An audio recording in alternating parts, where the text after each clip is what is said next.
60টি বর্জনীয়র 1 number, বিলম্বে ইফতার করবেন না কখনো। 1 নাম্বার, দেরি করে ইফতার করা নিষিদ্ধ। আসসালামু আলাইকুম ওয়া রাহমাতুল্লাহ। প্রিয় বন্ধুরা, আমরা প্রত্যেকেই জানি রমজান মাস চলছে। আমরা অনেকে এই ভুল কাজগুলো করে থাকি, যে ভুলগুলো রমজান মাসে করা চলবে না। তো আজকে আমরা জেনে নেব কি সেই ভুল কাজ, 7টা কাজ যেটা আমরা রমজান মাসে কখনোই করব না।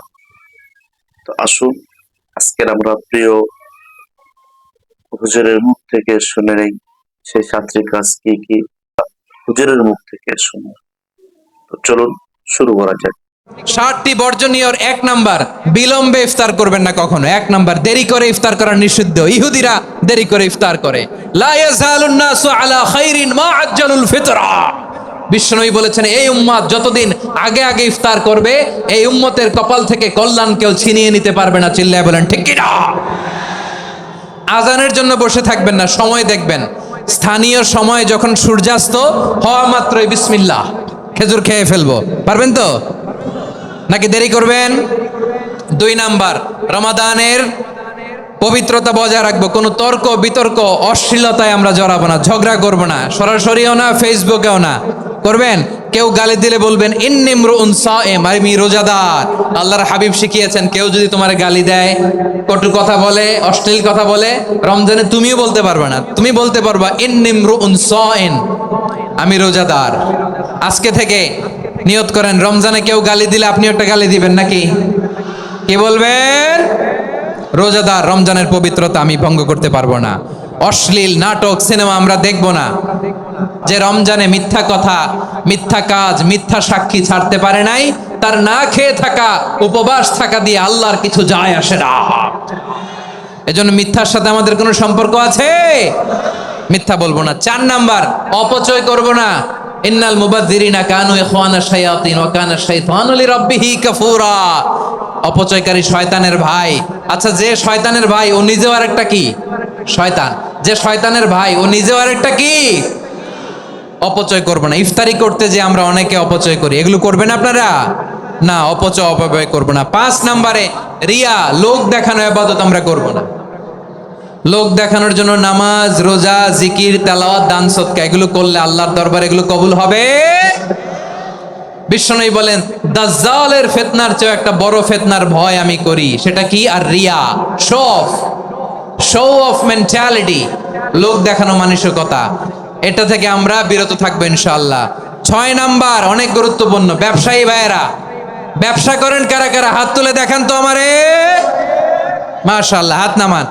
ব্যবসায়ী ভাইয়েরা, অনেক অসাধু ব্যবসায়ী আছে, রমজান আসলে নিত্য প্রয়োজনীয় পণ্যের মূল্য বৃদ্ধি করে দেয়। এরকম আছে না নাই? এগুলো করবেন না। মজুদদারি করবেন না। পণ্যের কৃত্রিম সংকট বাজারে করবেন না। আপনি লাখ টাকা কামায়া ভাবছেন যে রোজাদারদের কষ্ট দিয়ে ধনী হবেন। এমন রোগ আল্লাহ আপনারে দিবে, কোটি টাকা দিয়েও আপনি হাসপাতালের বিল পরিশোধ করার ক্ষমতা আপনার হবে না। খবরদার। শেষ বয়সে দেখবেন কি কষ্ট আপনার হয়। আপনি রোজাদারদের কষ্ট দিচ্ছেন, আল্লাহ আপনার সুখে রাখবে? আল্লাহর দোহাই লাগে, আমার ব্যবসায়ী ভাইয়েরা এটা করবেন না। আরব বিশ্বে আমরা দেখেছি, আরব বিশ্বের ব্যবসায়ীরা সারা বছরে ব্যবসা করে, রমজানে ভর্তুকি দেয়। আর আমার দেশের কিছু অসাধু ব্যবসায়ী রমজানে গলাকাটা ব্যবসা করে আর সারা বছর সইটার উপর দিয়ে চলে। চিল্লায় বলেন ঠিক কিনা?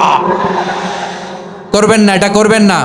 নিত্য প্রয়োজনীয় পণ্যের মূল্য বৃদ্ধি করা হারাম, পণ্যের কৃত্রিম সংকট তৈরি করা হারাম, মজুদদারি করা হারাম, রোজাদারদেরকে কষ্ট দেয়া হারাম। এটা করবেন না।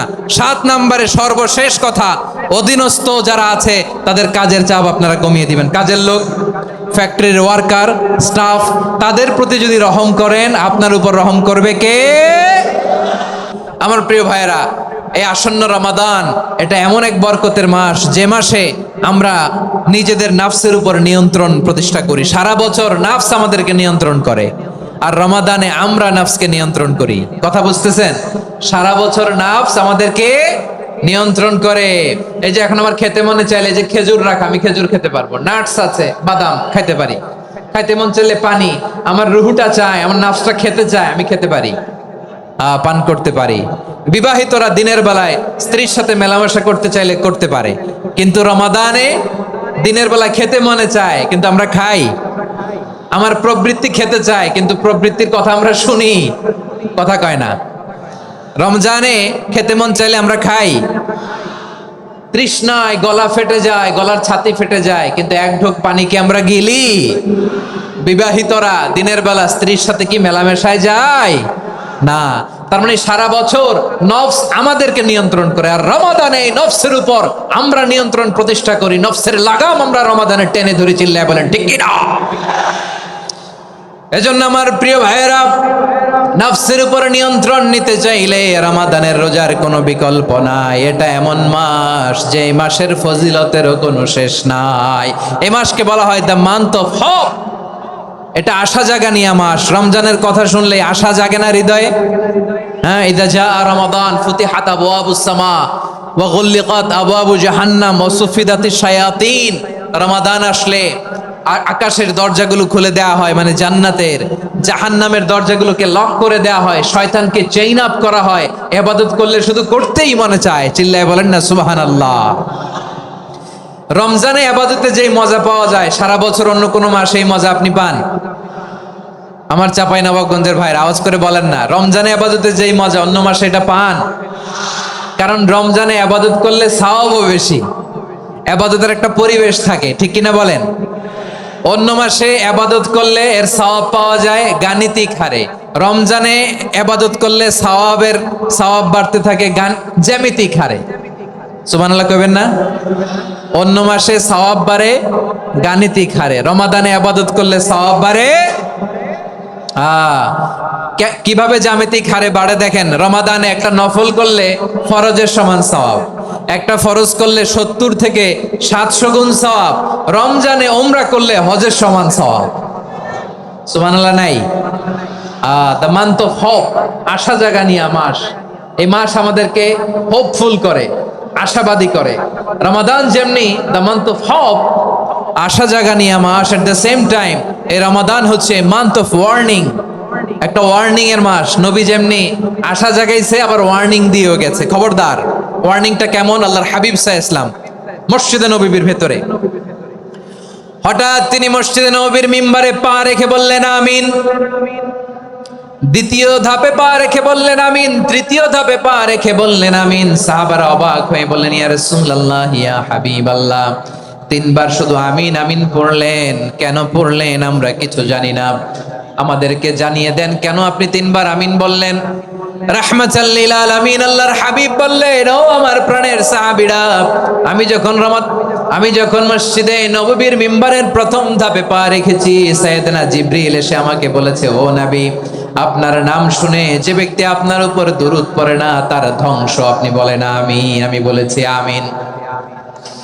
দ্বিতীয় ধাপে পা রাখার পর সাইয়েদনা জিবরিল বললেন, ইয়া রাসূলুল্লাহ, মাতা পিতাকে বার্ধক্য অবস্থায় পেয়ে তাদের সেবা করে, তাদের সাথে সদাচরণ করে যে সন্তান জান্নাত কামাতে পারলো না, তার জন্য ধ্বংস। আপনি বলেন আমিন। আমি বলেছি আমিন। আবার মিম্বারের তৃতীয় ধাপে ঠিক যখনই আমি পা রাখলাম, সাইয়েদনা জিবরাইল বললেন, নবী, রমজান মাস পাওয়ার পরে এই মাসে ইবাদত করে যে ব্যক্তি নিজের গুনাহ মাফ করাতে পারলো না, তার জন্য ধ্বংস। আপনি আওয়াজ করে পড়েন আমিন। কত বড় ধমক, কত বড় ওয়ার্নিং দেখছেন। যে রমাদান পেয়েছে, কিন্তু রমাদানের ইবাদত করার মধ্য দিয়ে সে নিজেকে জাহান্নাম থেকে মুক্ত বানাতে পারলো না, তার উপর আল্লাহ লানত, তার জন্য ধ্বংস। সাইয়েদনা জিবরাইল বলেছেন আমিন, স্বয়ং বিশ্বনবীও বলেছেন আমিন। আওয়াজ করে পড়েন নাউযুবিল্লাহ। তাহলে রমজান আসবে আর আমরা নিজেদেরকে জাহান্নামীদের লিস্ট থেকে নাম কাটিয়ে জান্নাতীদের লিস্টে উঠাতে পারবো না। এর চেয়ে বড় হতভাগা কি আর কেউ থাকতে পারে? আওয়াজ করে বলেন। তাহলে রমাদানের এই রহমত, বরকত, মাগফিরাত, ফজিলত আমাদের কামাই করার দরকার আছে না নাই?